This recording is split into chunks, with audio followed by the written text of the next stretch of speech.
Hi, everybody. So, unlike our first speaker, who was amazing, that was awesome, I am not an entrepreneur. I do not own a business. I live with my parents, and I'm just in school. But I'm more here to talk about a message, I guess, of authenticity and really living a life for you, drawn by you, illustrated by you, completely made by you. So, when Ashley and I first met, she was like, we'll have a Bright Young Minds Storytellers Night and you'll speak. And I was like, about what? What am I gonna talk about? I have no story. And then she was like, I'm sure you have one. And I was like, well, you've convinced me, I must. I'll talk, fine. So I sat down and I started thinking, what could I talk about? What could I talk about? And I started thinking about who I used to be, as you were saying, Tyler, who I used to be and who I am now. So I could tell you about who I am as a person, blah, blah, blah. The best story that explains it is a story my mom tells and now I tell about when I was just 8 weeks old. So my brother and my mom were reading a story and I was only 8 weeks old and I started making this noise and I wasn't cooing and I wasn't crying and I wasn't whining and my mom was like, what the hell is she doing? And I was trying to talk. So I've been wanting to talk basically since I could move, and I've always wanted to share a story and share a message. And when I was really young, I found the best two ways to do that. I found basketball and I found theater. So going back to being a little kid, my parents for a long time were like, you were just, a ball of energy. And now that I'm older and I can handle it, they were like, you were the worst kid ever. So I was high energy, everything. I had an older brother. I think that had a lot to do with it. If he was running, I was running. If he was crawling, I was crawling. I was high intensity. I was passionate about everything, and nothing was small, and the whole world was my playground. And I'm still very much like that. Like, not much has changed. I've just grown up a little bit, allegedly, I guess. So I started playing basketball when I was 5. And probably a few years into it, I realized I was pretty good at this, so I stuck with it. And then around the same time I started playing basketball, I started doing theater. So it felt like through basketball, I had this huge physical outlet. Something about me that will matter later in the story, but doesn't right now. For my size, I am weirdly strong and always have been. It's like inhuman. And when I was a little kid, it was kind of scary. So that doesn't matter now, but it will in a little bit. So for basketball, that was great because I got out like a lot of that really high intensity physical energy. And then when I was at theater, it was more of an intellectual landscape. Of course, I wasn't thinking that when I was 5. I was just like, wow, this is so fun. But I realized that gave me a huge social place and a place to really work with my mind. So I would do dance and basketball. And my whole year, the calendar was sports in the fall and the spring, a few months off, theater in the summer at the Globe Theater School summer camp. And I loved it. It was so fun. So flash forward a few years, basketball's getting more intense. I'm pretty good. I get asked to play for an A-League team. And I was like, oh yes, this is perfect. This is what I've been waiting for. I'm gonna play for this team and I'm gonna be the best on the team. Like, probably not that cocky about it, but I was like so excited. So I go to this team and I was in 8th grade when this happened. And I didn't know anybody on the team, which is weird because I'd been playing basketball in the city for a while and I didn't recognize anybody. And I realized pretty soon that I was not welcome on this team. The girls were horrible to me, the coaches were horrible to me, and the parents were even worse. Basketball had always been something that was so fun for me, and then I started playing on this team, and I thought, what is the point of sports if this is the climate of it? I hate this. I remember actually, I started to get so nervous about this one drill we would do in practice. And I knew I couldn't do it, and they wouldn't teach me how. So what I started doing is every time it came up, I would say, Coach, I'm gonna go to the bathroom, I have to go to the bathroom. And one time he knocked on the door, and he said, I need you to come out, because he knew I wasn't going to the bathroom. He pulled me out into the hallway, and he said, what are you doing? And I said, going to the bathroom. And he said, no, you're not. You're wasting my time. You're wasting the team's time, and I need you back on the court.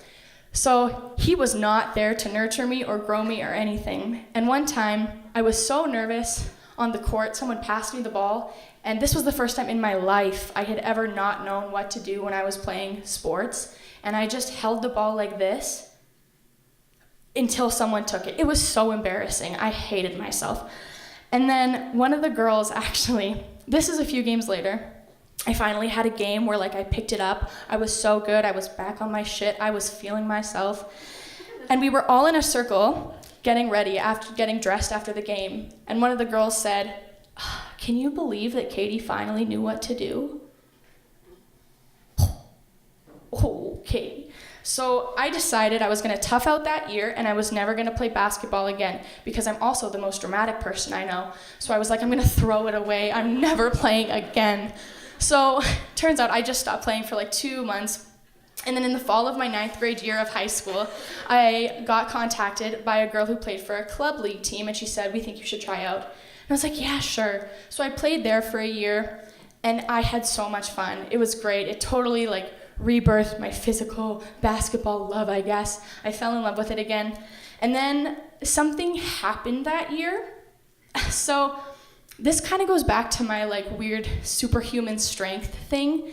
When I played basketball, I got extremely aggressive and extremely competitive. Around like, I was probably 10 when I stopped playing like for fun, and I was like, I play to win and I play to kill. Like I don't know, I got really aggressive. And when I would play basketball, it was like I would remember walking onto the court, and then I would remember walking off the court after the game, and then in the change room after, the girls would be like, "Oh, I can't believe you knocked over that girl." I did what? Like I got like so much adrenaline I wouldn't remember. So then I was playing for this club league team. It was called the Hornets, and we were in Lethbridge. And this is kind of the moment where I thought, okay, I'm gonna quit basketball after this. I can't do this anymore. It's not true to self. So we were playing, and it's funny, I was talking to my dad about this today because I couldn't fully remember how it happened, and when he told it, I was like, I did not know that it happened like that. I don't remember that at all. And this is what I was talking about. I kind of like blacked out when I used to play. So I was dribbling the ball, and I was going to shoot, and this girl grabbed my arm. And in my memory, this is how it happened in my head. I went like this, and then I shot it, and I got it, whatever. And I remember, so I shoot it, swish, oh, perfect. And then all of a sudden, I hear this like, and it was like, it wasn't even that unique. Like, what's everybody freaking out about? Turns out, I lifted this girl, and I threw her. And I threw out her back, and she was done for the rest of the tournament. So this is what I was talking about. It was like ridiculous. My dad says that what I did, I had the ball in this hand, I switched hands, and my dad said I looked at her, and I lifted her, and I slammed her as hard as I could. So it was pretty quickly after that where I was like, I don't think I'm gonna play basketball ever again because this isn't good for me. So I dove into theater completely. I'd always been doing it on the side with basketball, but I thought, I'm just gonna push into theater, and I loved it so much. It kind of reminded me of who I was, like on a very fundamental level of why I love it so much. So then flash forward a few more years, senior year of high school, all my friends are talking about what they're gonna do, what their majors are gonna be. And I remember my one friend said, well, I'm gonna go into pre-law because my dad said I should. And then my one friend said, I don't know when I'm gonna go. I don't really have any passions. And I said, well, I'm gonna go into theater.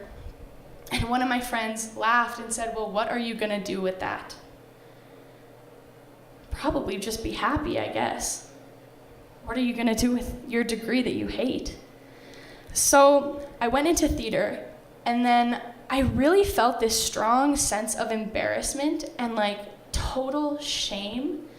So when people, just like you, lying, when people would ask me what my major was, it was science, education, or business. That's what I would tell people because I didn't want to open up the conversation of, I want to be an artist, I want to create art, I want to write theater, and I want to be a theater instructor. Because most people would reply with, wow, that's really cute. So I stopped telling people, and then it's just actually been, since last September, I got asked to be a teacher at the Globe Theater. And that was a really full circle moment for me because I feel like the Globe Theater is where I totally became who I was, because it was a place where kids like me with so much energy and so much creativity could flourish and thrive. So being asked, I'm just getting emotional, I didn't expect that. So I got asked to teach there, and ever since then it's been a full circle of, I know what I'm going to do with my life. I don't know how I'm going to get there, but I know what I'm going to do. And I was thinking, how should I end this off tonight? How should I end it off? And then just like you, I found a quote that I always think of. And whenever I start to feel like theater's not going to work, I can't be an artist, it's never going to work for me, I say, if money didn't exist, would you still do what you do? That's it.